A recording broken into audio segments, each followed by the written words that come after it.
What happened next would forever change how the world viewed both celebrity interviews and the power of human dignity under fire. When Keanu Reeves stepped through the doors of the View's studio that crisp October morning, he anticipated nothing more than a routine promotional appearance. However, Joy Behar had orchestrated something far more malicious, a deliberate psychological ambush engineered to humiliate Hollywood's most cherished figure in front of a live audience. What began as casual conversation rapidly devolved into the most vicious character demolition ever aired, with Behar exploiting Keanu's most devastating personal losses, including his daughter's death, as weapons for public spectacle. Yet when she violated that ultimate sacred boundary, Keanu Reeves, the man universally recognized for his boundless compassion and restraint, hit a threshold that would stun audiences worldwide and transform television history forever. Before we explore this extraordinary tale, share with us your all-time favorite Keanu Reeves film in the comments below. The morning air in New York carried the familiar electricity of a standard Monday, taping at ABC's studios. Behind the scenes, production assistants darted between tasks, fine-tuning equipment, calibrating lighting, and arranging the prompt cards that would guide the hosts through their segments. Keanu Reeves entered the building at 9:30 a.m., a full 40 minutes ahead of showtime. His attire was characteristically understated, a crisp black suit worn without a tie, his hair bearing that signature casual dishevelment that somehow conveyed effortless sophistication. Unlike his contemporaries who traveled with massive entourages, Keanu arrived accompanied solely by Marcus, his agent, a compact, anxious man whose fingers never ceased their nervous dance across his phone screen. "Don't forget," Marcus whispered, as they navigated the studio corridors, "you're here for John Wick 4 promotion. Keep everything centered on the movie, discuss the stunts, the action sequences, collaboration with the director. Steer clear of controversy, particularly anything political." Keanu offered a distracted nod, his attention caught by the studio personnel around them. An unsettling undercurrent seemed to permeate the atmosphere. Perhaps it was the way certain producers regarded him, not with the usual reverence, but with a predatory fascination, as though he were some fascinating specimen awaiting dissection. In the makeup chair, a young artist named Sarah worked with practiced silence on the actor's features. "Mr. Reeves," she murmured under her breath, "might I offer some advice?" "Joy, she's particularly intense today," I overheard the producers discussing her preparation of some rather pointed questions. Keanu's expression softened into his trademark gentle smile. "I appreciate the heads up, but I'm confident we'll have a civilized discussion." Sarah seemed poised to elaborate when a production assistant burst through the door. "Mr. Reeves, we need you for the entrance walkthrough." The rehearsal proceeded. With mechanical efficiency, Keanu would receive his introduction, make his way to the host's table, exchange pleasantries with each woman, and settle into the guest chair. The routine appeared standard, save for the peculiar tension that seemed to hang over the set like a storm cloud. Joy Behar sat at her position, poring over her notes with an intensity that bordered on manic.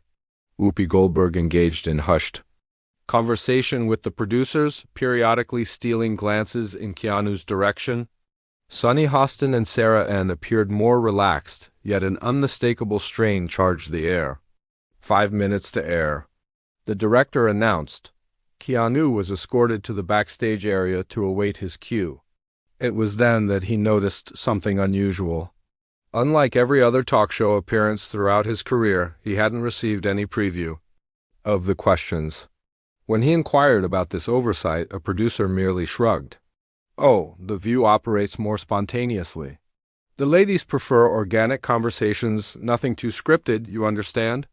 The response triggered a frown from Keanu. In his quarter-century career, he had never participated in the show without at least understanding the general topics to be covered. But Marcus had emphasized the appearance's importance for the film's promotion, especially given the show's predominantly female viewership. "Good afternoon, everyone. Welcome to The View," Whoopi's voice resonated through the studio. Officially launching the broadcast, Keanu monitored the backstage feed as the hosts discussed current events. Something in Joy Behar's tone struck him as offa, barely concealed. Aggression, a smile that failed to reach her eyes when she mentioned they would have a particularly fascinating conversation with our next guest. Her voice carried an ominous promise. "Ladies," Whoopi announced after the commercial break, "our next guest is celebrated for his performances in the Matrix and John Wick series, and for being one of Hollywood's most genuinely kind individuals. Please welcome Keanu Reeves." The audience's response was warm and authentic. Keanu smiled and waved as he approached the host's table. He greeted Whoopi with a cheek kiss, extended the same courtesy to Sarah and Sunny. However, when he reached Joy, she offered only a frigid, formal handshake. "Keanu," she said, her smile resembling more of a grimace. "Joy, pleasure to meet you," he responded courteously. Attempting to ignore the coldness in her greeting, Keanu settled into the guest chair, adjusted his microphone, and beamed at the audience. For a moment, normalcy seemed to prevail. Whoopi's initial questions focused on the film physical preparation, action sequences, directorial collaboration. Keanu responded with his characteristic humility and self-deprecating humor, but then Joy leaned forward, her eyes gleaming with something Keanu couldn't immediately identify.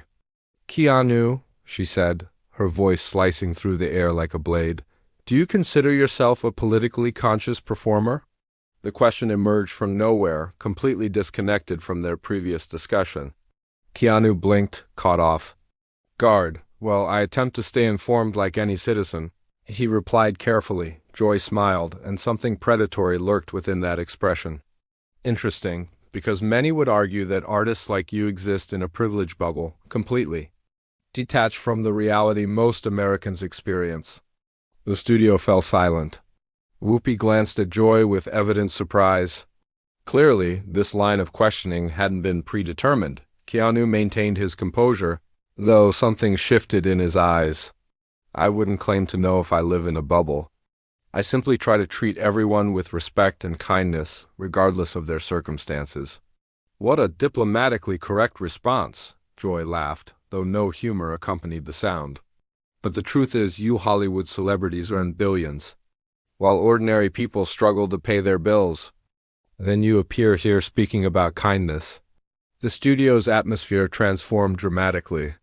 What should have been a friendly promotional interview was morphing into something entirely different. The audience began shifting uncomfortably, and Keanu felt as though he were being ambushed. But what Joy Behar didn't realize was that she had just awakened something within Keanu Reeves. Something that had remained dormant, but once stirred would change everything. The man she believed she could intimidate was about to demonstrate that years of humility didn't equate to weakness. Joy Behar didn't pause for a response, like a predator. Sensing blood, she pressed harder, her voice gaining aggression with each word. "Actually, Keanu," she continued, consulting her notes with a malicious smile, "didn't you recently donate a portion of your Matrix earnings to the special effects team? Isn't it curious how you people make these generous gestures always with such publicity?" Keanu blinked, genuinely confused. I don't understand the question." "Yes, I shared profits with the crew because I believe a film's success doesn't depend solely on the lead actors." "Ah, naturally," Joy laughed sarcastically. "And this information accidentally leaked to the press, didn't it?" "How convenient for your public image." Whoopi attempted to intervene. "Joy, perhaps we could—" "No, Whoopi," Joy cut her off abruptly. "I think the public deserves to see beyond this nice guy from Hollywood facade. How many people do you know who donate money and then ensure everyone knows about it?" The accusation struck Keanu like a physical blow. Throughout his career, he had ensured his philanthropic activities remained private. The Matrix profits information had leaked against his wishes, and he had always felt uncomfortable with the attention it generated. "Joy," he said calmly, though. His voice trembled slightly. "I never released that information. Actually, I prefer keeping such matters private." "Of course you do," Joy retorted, her tone dripping with sarcasm. "Just like you prefer this whole common man act riding the subway, eating sandwiches on park benches. All a grand performance for the cameras, isn't it?" The audience began murmuring uncomfortably. Some appeared confused, others visibly irritated with the interview's direction. Sarah Ann and Sonny Hostin exchanged nervous glances, clearly not anticipating this type of confrontation. Keanu drew a deep breath. I use the subway because it's efficient. I eat sandwiches on benches because I'm hungry. These aren't performances. They're not? Joy leaned forward like a serpent preparing to strike. Then explain this to me. You grew up in Toronto in a middle-class family. You never experienced genuine hardship, yet you like to portray yourself as someone who understands ordinary people's struggles. Isn't that somewhat dishonest? The question cut deep. Keanu felt his hands trembling slightly. Joy had clearly researched his background but was twisting the facts in a cruel and calculated manner. I never claimed to have experienced hardship, he replied, his voice still controlled but gaining firmness. And I never tried to portray myself as something I'm not. Oh, didn't you? Joy produced another card. What about your period as a struggling young actor living in cheap motels, working odd jobs? Didn't you romanticize that time in numerous interviews? As if that somehow connected you to real people? Marcus, watching from backstage, was growing pale. He knew this questioning had gone too far, but there was no protocol for interrupting a view taping mid-interview. Keanu closed his eyes momentarily, recalling those difficult years. There had been no romanticization in those memories only. Loneliness, uncertainty, and the constant ache of his father's absence. But how could he explain that to someone who had clearly decided to cast him as a villain? Those were challenging moments in my life, he said quietly. I gained nothing by romanticizing them. Joy laughed loudly, a harsh sound that echoed through the silent studio. Challenging moments? Keanu, you were pursuing a dream in Hollywood with a safety net most people never have. Comparing that to the real difficulties millions of Americans face daily is almost insulting. Whoopi finally managed to interrupt. Joy, I think we're not straying from anything, Joy exploded, her mask of civility finally falling. We're finally speaking truth. We're tired of this Hollywood narrative where billionaires play victims and ordinary people applaud. The studio fell into complete silence. Even the camera operators stopped moving.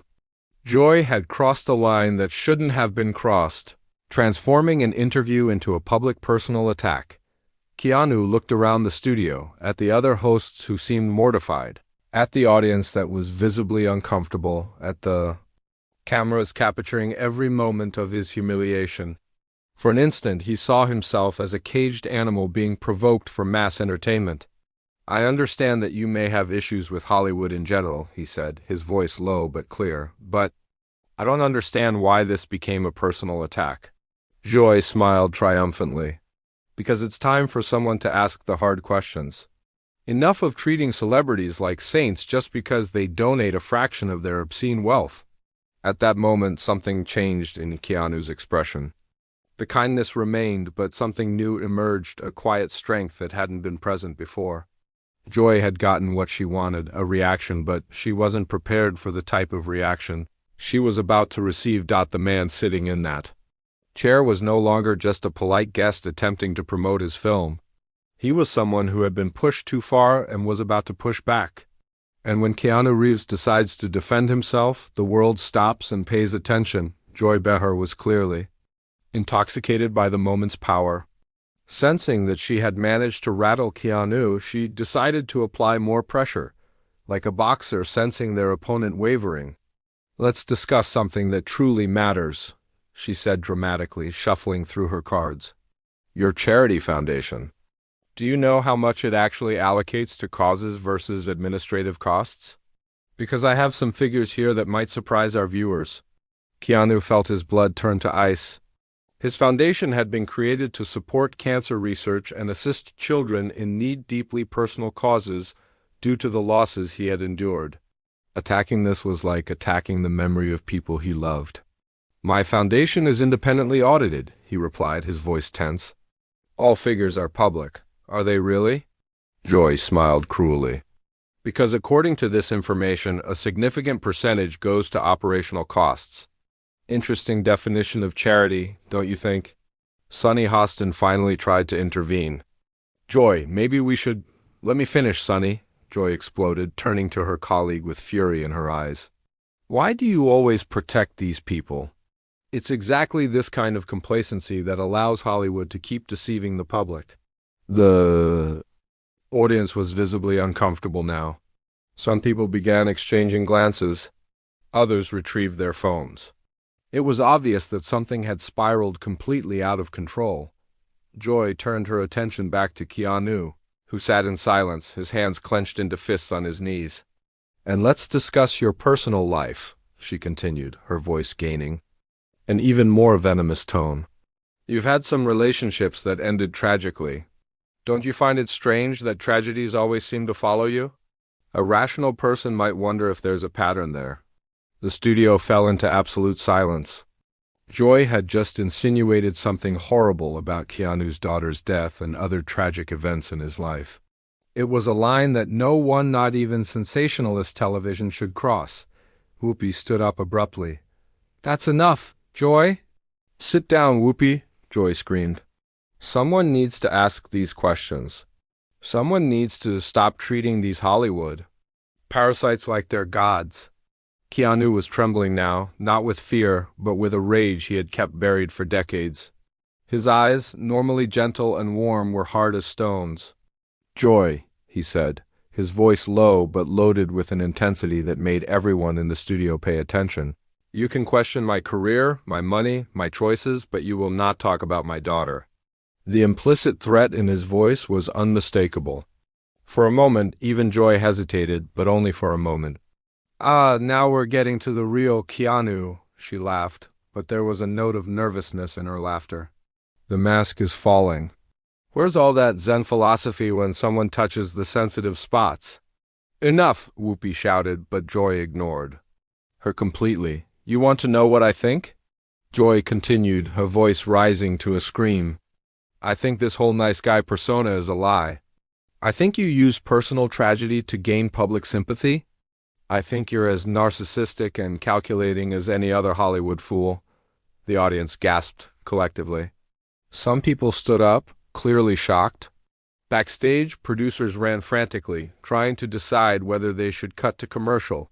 Keanu was motionless, but something fundamental had changed in his posture. The desperate humility had disappeared, replaced by an iron dignity that radiated power. "Are you finished?" he asked calmly. Joy, fueled by the adrenaline of confrontation, couldn't stop. "No, I'm not finished. I want you to admit it. Admit that this whole image is fake. Admit that you profit from the sympathy you gain by pretending to be humble." "Joy, stop!" Sarah Ann screamed, trying to physically place herself between Joy and Keanu, but Joy was beyond reason now. "He won't stop staring at me like that. Look at him. Do you think he's going to intimidate me? Do you think I'll bow to another Hollywood egomaniac?" It was then that something happened that no one expected. Keanu stood up slowly, with a fluid grace that made the entire studio fall silent. There was no aggression in his movements, but there was something infinitely more powerful, absolute moral authority. "Mrs. Behar," he said, his voice cutting through the air like a sharp blade, "you just used my daughter's death as television entertainment." The words hit the studio like a bomb. Joy paled, finally realizing what she had done. I didn't say anything about ... She stammered. "You insinuated." Keanu cut her off, his voice still calm but loaded with a force that made even the cameras shake. "You took the worst pain of my life and turned it into a weapon to attack me on national television." Joy tried to speak, but no sound came out. "And now," Keanu continued, removing the microphone from his chest, "I'm going to do something I should have done 20 minutes ago." What happened next would shock not only everyone in the studio but millions of viewers around the world. Keanu Reeves, Hollywood's kindest man, was about to do something no one had ever seen, and Joy Behar, who thought she had achieved an easy victory, would discover that she had just awakened the wrong side of one of the most respected people on the planet. Keanu remained standing for a moment that seemed eternal, the microphone in his hand, his eyes fixed on Joy Behar. The silence in the studio was deafening. Even the hum of the cameras seemed to have stopped. But then, instead of exploding in anger as Joy clearly expected, Keanu did something completely unexpected. He smiled. Not a gentle or conciliatory smile, but something deeper. The smile of someone who had just understood something fundamental. "You know, Joy," he said, his voice gaining a quality that had never been heard before, calm, but with an underlying strength that made everyone in the studio lean forward. "I spent the last 20 minutes trying to understand why you were doing this." He placed the microphone carefully on the table, his movements deliberate and controlled. "I thought maybe you had wrong information. I thought maybe you were having a bad day. I even thought maybe this was some kind of test or prank." Joy tried to interrupt, but Keanu raised his hand, a simple gesture that, coming from him at that moment, carried the weight of an imperial command. "But then you mentioned my daughter," he continued. And now there was something in his voice that made even the studio's most experienced technicians stop what they were doing. And I understood. This isn't about me, is it? This is about you. Whoopee. Sarah and Sunny watched in fascinated silence. It was like watching a transformation in real time. The gentle, submissive Keanu was disappearing, being replaced by something much more powerful. "You're angry," Keanu said, slowly walking toward the host table. It wasn't threatening. It was more like a teacher approaching a student to explain a difficult concept. "You're angry at Hollywood, angry at celebrities, angry at people you perceive as having more than you." Joy tried to stand up, but something in Keanu's presence made her remain seated. "And you thought," he continued, "that you could use this show, this platform, to take out that anger on me? You thought I would be an easy target because I'm known for being kind. You thought I would simply accept your attacks and move on." The audience was completely hypnotized. Some had tears in their eyes. Others were clearly angry at Joy, but everyone was paying total attention to what Keanu was saying. "But here's what you didn't understand, Joy." Keanu stopped right in front of the table, his eyes fixed on hers. "Kindness is not weakness. Humility is not submission, and respect for human life is not naivety." His voice was getting stronger, clearer, loaded with decades of experience and wisdom. "You want to know about my life? I'll tell you about my life," he said, and now there was fire in his eyes. "My father abandoned me when I was 3 years old. It's not a sad story to gain sympathy, it's a fact. That taught me that family isn't blood, it's choice." Joy was visibly trembling now, finally understanding that she had awakened something that was far beyond what she could control. "I spent years working jobs I hated to pay for acting classes," Keanu continued. "I slept in cars, ate ramen for weeks, not because it was romantic or because I was finding myself, but because it was necessary to survive while pursuing a dream." He paused, letting the words be absorbed. "I lost my daughter before I even got to know her. I lost a woman I loved. I lost my best friend, and yes, these events shaped me. They taught me that life is precious, fragile, and that every moment of human connection is a gift." The audience was in total silence. Some people were crying openly. "So when you ask if I use these experiences to gain sympathy," Keanu leaned forward slightly, "I say no. I use these experiences to remember that every person I meet is fighting their own battles. That every crew member I treat with respect might be having the worst day of their life. That every fan who stops for a photo might need that moment of connection more than I'll ever know." Joy was pale as paper, her eyes wide with shock. "You want to talk about my money?" Keanu asked, and now there was a steel edge to his voice. "Fine, yes, I have a lot of money, more than any person needs. And you know what that taught me. That money is a tool, not a goal. It's meant to be used to make life better, your life, and other people's lives." He straightened up, and his presence seemed to fill the entire studio. "But you don't really want to talk about money or charity or philosophy," he said, his voice now cutting like a blade. "You want to destroy someone on national television because it makes you feel powerful. You want to use another person's pain as entertainment because your own life doesn't give you the satisfaction you think you deserve." The silence was absolute. Even the producers backstage had stopped moving. "Well," Keanu said, picking up his jacket from the chair, "I won't be your entertainment today." He started to turn to leave, but then stopped and looked at Joy one last time. "And about my daughter," he said, his voice low but carrying throughout the studio. Her name was Ava. She would be 25 today, and I would rather die than use her memory to score points in a television argument. What would happen next would shake not just the television world, but create a moment that would be remembered for decades.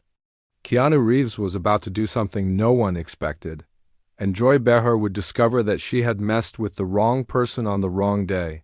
Joy Behar remained seated in deadly silence, her face a map of shock and growing horror as Keanu's words echoed through the studio. It was as if she finally understood the magnitude of what she had done.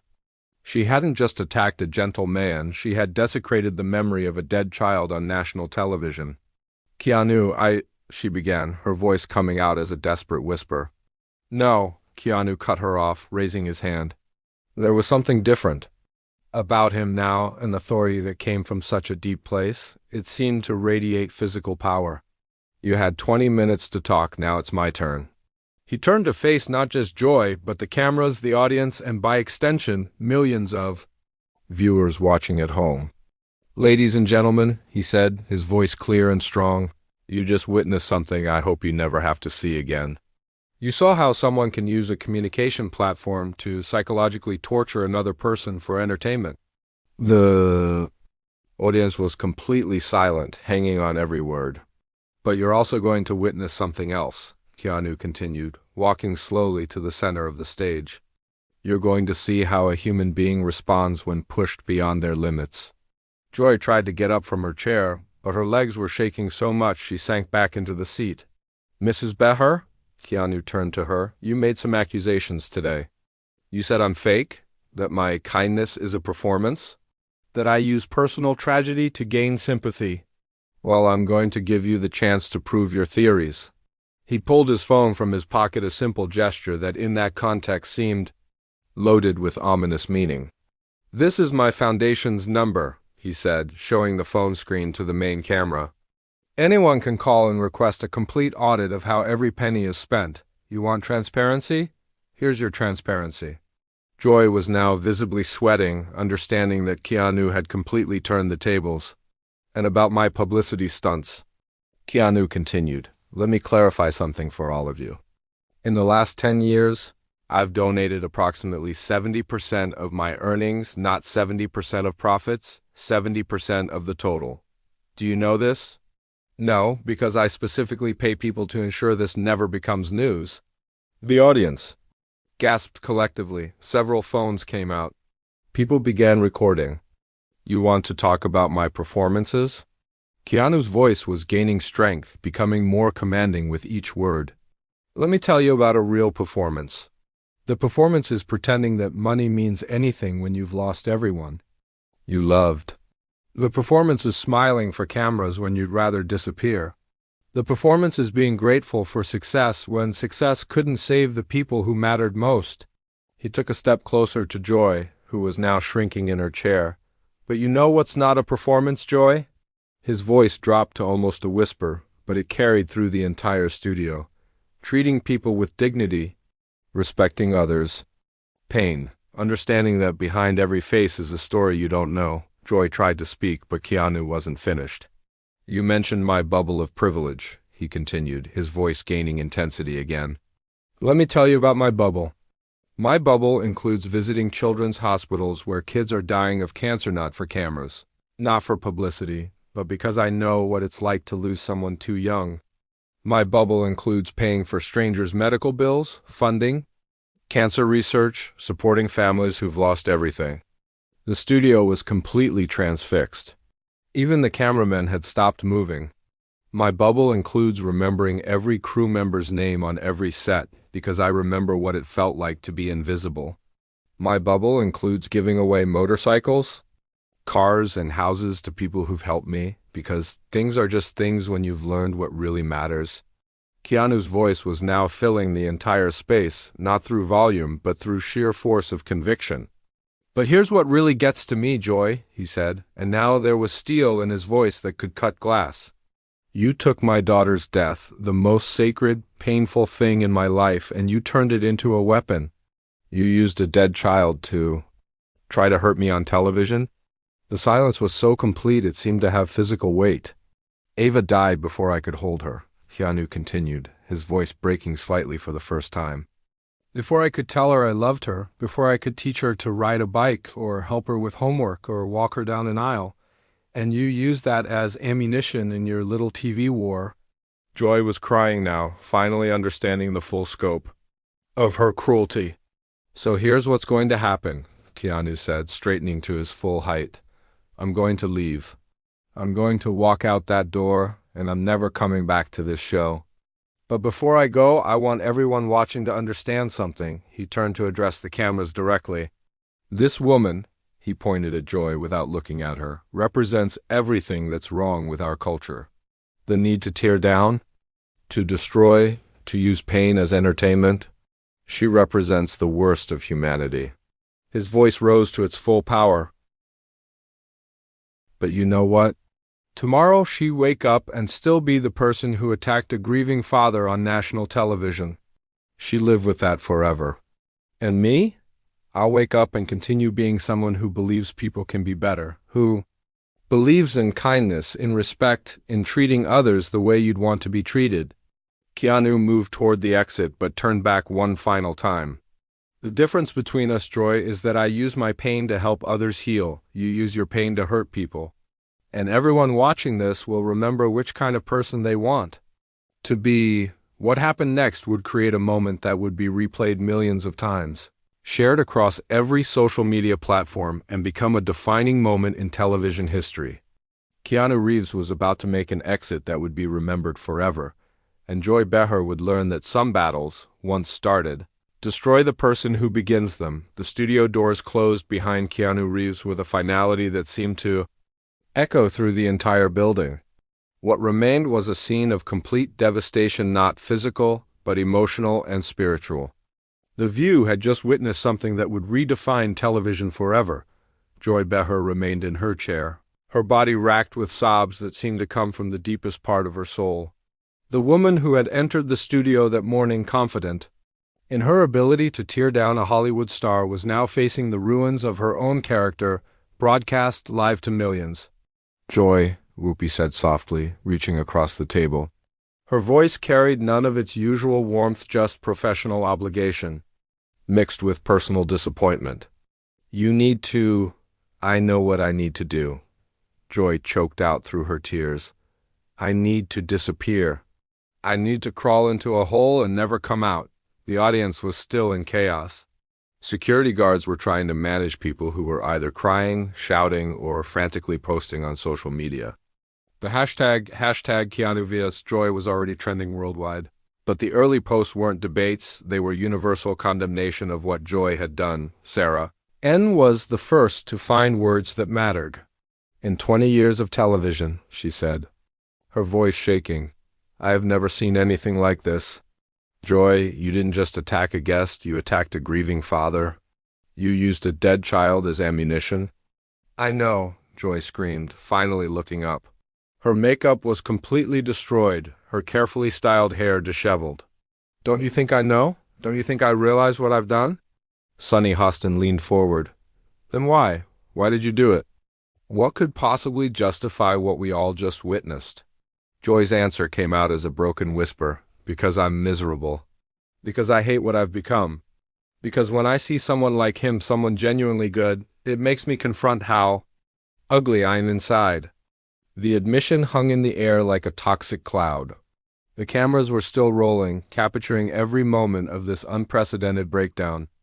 I wanted to prove he was fake, Joy continued, her voice gaining strength through her pain. I wanted to show everyone that kindness is just another Hollywood lie. Because if Keanu Reeves isn't really good, then maybe it's okay that I'm not good either. Whoopi closed her eyes. So you thought you'd destroy him to justify your own darkness? Yes, Joy whispered. And instead I destroyed myself. In the control room, producers were having heated arguments about whether to cut the feed.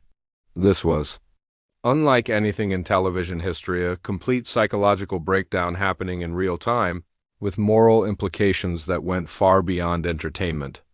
Keep rolling, the executive producer finally decided.